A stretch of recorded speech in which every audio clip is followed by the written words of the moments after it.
जज साहब, ये डॉक्टर साहब जो बात कह रही है कि ये यहाँ पे ये मसला रुकेगा नहीं, ये बढ़ेगा, तो आप इससे एग्री करते हैं कि ये मसला बढ़ेगा? और अगर ये बढ़ेगा तो फिर अगर लार्जर कैनवस पे अगर हम इसको देखें सारी पिक्चर को, तो इस पे ईरान को सामने रख लें, जो टॉक्स चल रही हैं ईरान और अमेरिका की वो सामने रख लें, और लिमिटेड स्ट्राइक्स से तो बढ़ के मुझे ये चीज़ नज़र आती है कि मेरे नहीं ख्याल कि अमेरिका जो है लिमिटेड स्ट्राइक्स की तरफ जाएगा ईरान में।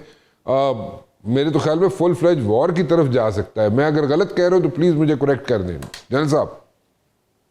जी thank you very much Rana साहब फॉर हैविंग मी, और डॉक्टर साहब को मेरा बहुत सलाम। देखिए, जो आपने पहली बात कि ये सिलसिला रुकेगा या नहीं रुकेगा, कितना आगे चलेगा, ये तो डिपेंड करता है कि प्रॉक्सी स्पॉन्सर ने इनको टास्क क्या दिया है जी। इंडिया के जो लाइकली टास्क इनके लिए हो सकते हैं वो यही है कि कीप ब्लीडिंग पाकिस्तान, पाकिस्तान को एंगेज रखो। जो चाइनीज यहाँ पे प्रोग्रेशन है रीजनल डेवलपमेंट की अलॉन्ग विद पाकिस्तान, उसको आप स्कटल करें और पाकिस्तान को इम्प्लोजन की तरफ लेके जाएं, ताकि पॉलिसी कैप्चुलेशन इंडिया करवा सके, अपने कंडीशन करे पाकिस्तान को। तो ये अगर है तो ऑब्जेक्टिव तो स्लोली एंड ग्रेजुअली लगा रहेगा। अब जहां तक आपने ईरान और आई डोंट थिंक सो कि अमेरिका को इस वक्त एक प्रोलॉन्ग वॉर यहाँ पे सूट करती है, तो वो स्ट्राइक से आगे नहीं जाएगा। उनका I think experience in Afghanistan has not been good, और ईरान की जो सोसाइटी है वो इतनी आसानी से ऐसे शिकस्त उसको देना इट्स नॉट पॉसिबल। तो प्रोबेबली स्ट्राइक्स और मैक्सिमम एफर्ट, जो मैक्सिमम उनके एम अगर हो सकते हैं, ऑब्जेक्टिव्स हो सकते हैं, वो तो रजीम चेंज है। अब रजीम चेंज के बाद नया ईरान कैसा होगा, न्यूली शेप्ड ईरान, वो उनका ऑब्जेक्टिव हो सकता है। उसके लिए उनको स्ट्राइक्स और उनके पास एलिमेंट्स ऑलरेडी मौजूद है जिनको वो यूज कर लेंगे इसी रीजन के अंदर, बजाय खुद आने के और एक लॉन्ग ड्रॉन वॉर में इन्वॉल्व होने के।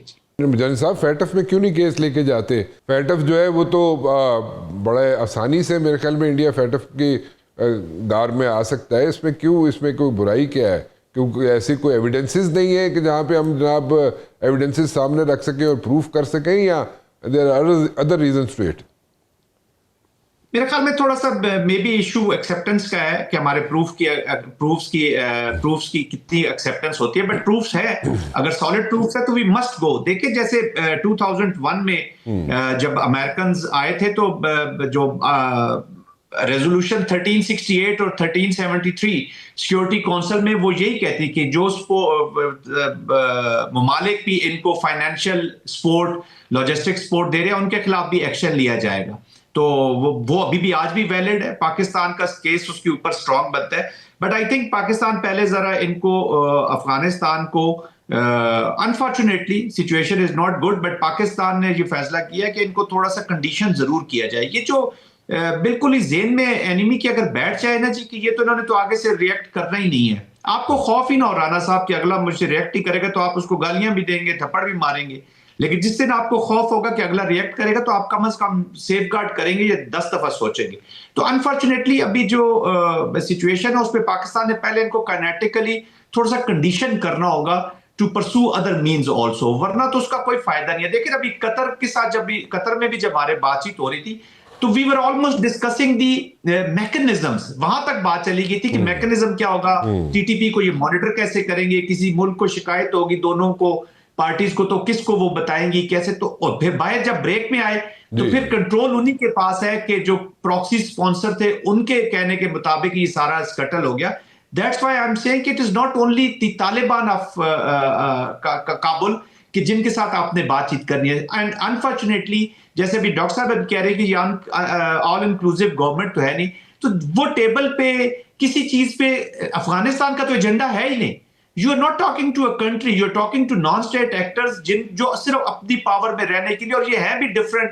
अपने जो इनके बड़े तालिबान लीडर्स थे या उनके अब ये औलादें आ गई हैं, बच्चे आ गए हैं, इनका अपना ही एक एजेंडा है which is revolving around the terrorism की जो इकोनॉमी है उसके साथ, और अपने पावर में रहने के साथ, और इलीगल स्पेक्ट्रम जिसकी इनको सबसे ज्यादा तकलीफ है वो भी बंद हो गए। तो this is not a normal state जिसके साथ आप बातचीत करेंगे। तो we must go use all the forums available, और जितने भी मीन्स और जो जगह जा सकते हैं पाकिस्तान को वहां पे जाना चाहिए। इससे अच्छी एनवायरनमेंट पाकिस्तान को नहीं मिल सकती। जनरल साहब, आप बड़े कसर नफसी से काम ले रहे हैं।